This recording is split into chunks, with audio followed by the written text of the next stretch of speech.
Thank you. Good to see everybody. Morgan. All right. Hey, let's hear it for Joaquin Castro, Gina Hinojosa, James Tallarico, Greg Kassar, Jasmine Crockett in her absence.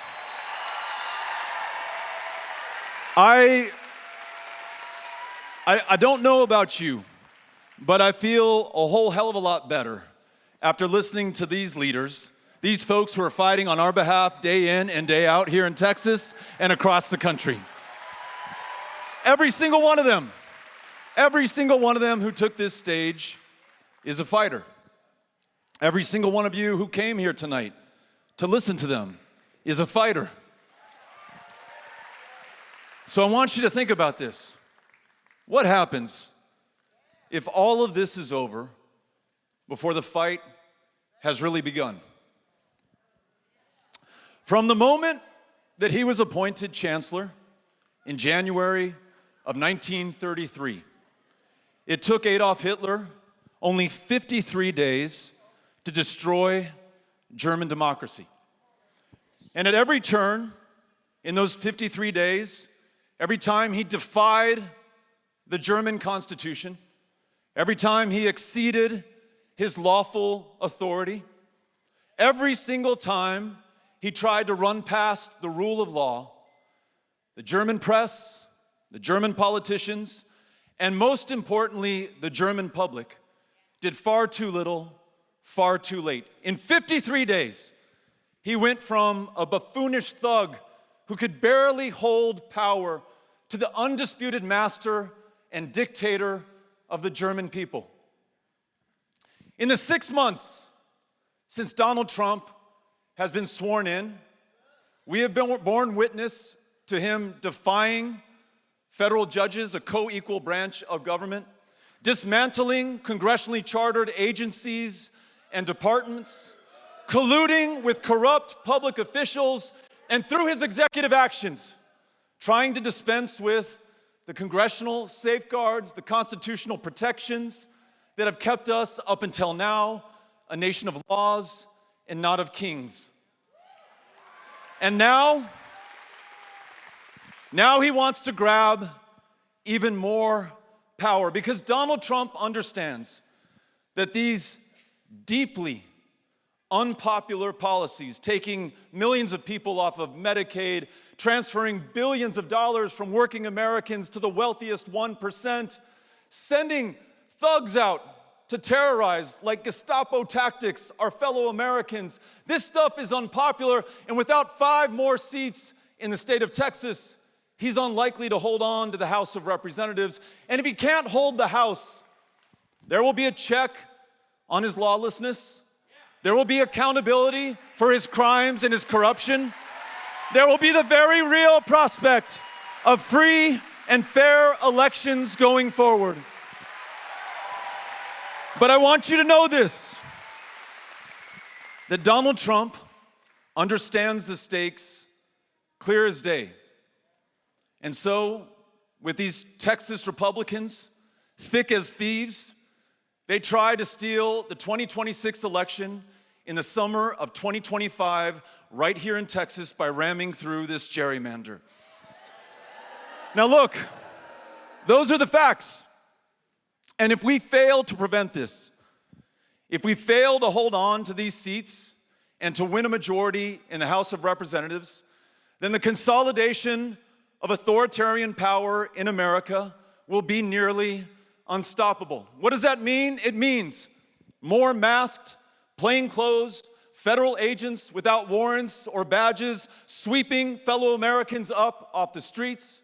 It means that more of Donald Trump's political opponents targeted for retribution, for persecution, for violence even. And it means it is more likely that a complicit, cowardly Republican majority Congress will roll out the royal red carpet for Donald Trump's 3rd term. So we tell ourselves that we must fight back. But I want you to think about something. What if we go beyond fighting back? What if we go beyond simply reacting and responding to the things that they're doing? What if instead of fighting back, we fight through this, we fight forward like a boxer moving off the back foot and onto his front foot, going from defense to offense, taking this fight to every county in the state of Texas, to every state house district, to every congressional district, to every state in the union, if we have to do that.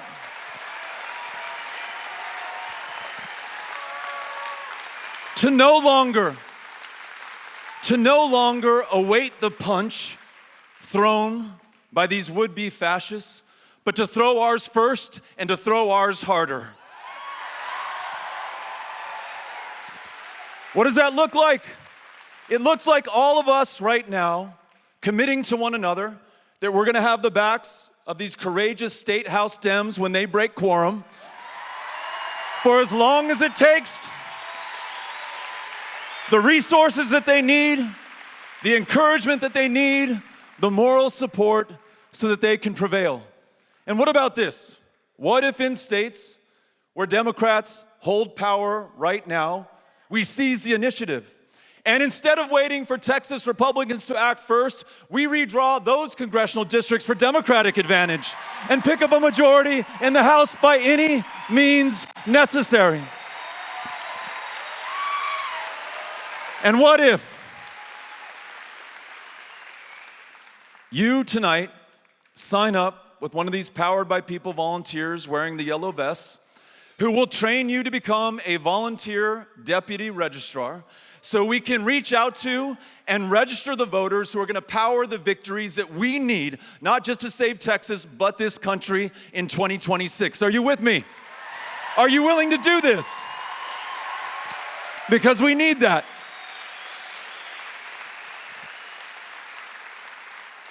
And what if, beyond just sounding the alarm to the threats that we face in this country today, we also share with our fellow Americans, give them a reason to save America. Imagine America that is worth saving, an America where we replace Trump's corruption and crimes with a true American democracy, a political democracy where every single person who's eligible can vote, without suppression, without intimidation, but an economic democracy as well.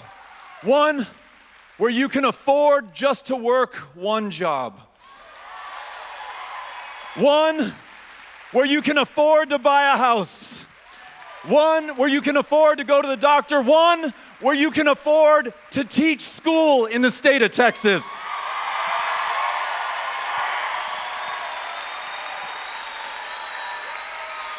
And what if we really stood for human rights in this country and human rights abroad? What if we made sure that no matter who you are, you're treated with the dignity and respect that you deserve as an American and as a human being? And what if this country was no longer complicit in the bombing and the starving and the slaughtering of children in Gaza? And we use the awesome power of America to convene the nations of this world, to establish an independent, sovereign state for the Palestinian people, and to contribute to their safety and security, and that of the Israelis and of everyone who lives in that region. And what about a Democratic Party that once it wins power again, as we did in 2008 and as we did in 2020, actually uses it this time to not just talk about comprehensive immigration reform, but to rewrite this country's immigration laws in our own image here in Texas, reflecting our reality, making sure that every dreamer is legal in America, every dreamer's parents are legal in America, every hardworking American doing backbreaking work to make this country stronger and better and safer is legal in America. Contributing even more to the success of America as full U.S. citizens. Now look, there are some among us who will doubt if this is possible. Who were we against literally the most powerful man on the planet, who is backed by the wealthiest people anywhere in the world? How can we achieve this vision that we were just talking about, us here in Austin, Texas today? Well, let me remind you of who we are, where we come from, and what we're made of at the end of the day in America. For 249 years and counting, we have been able to overcome and fight through and beyond every challenge that has come our way. The British Empire, the armies of the Confederacy, the divisions of Hitler's Third Reich, and the armed and elected thugs of Jim Crow South. The people of America triumphed over every single one of them. And you and I,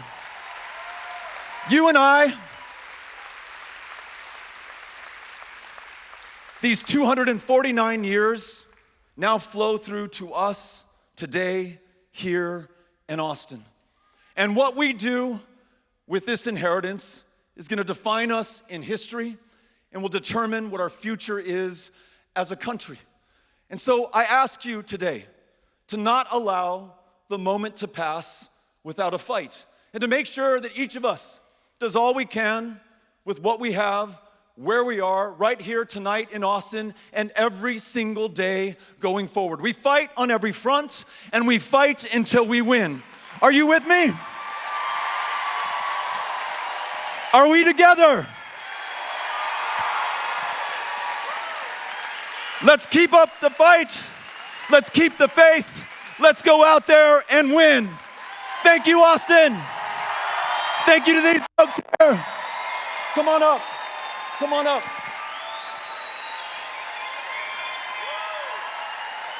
These are the folks leading the fight.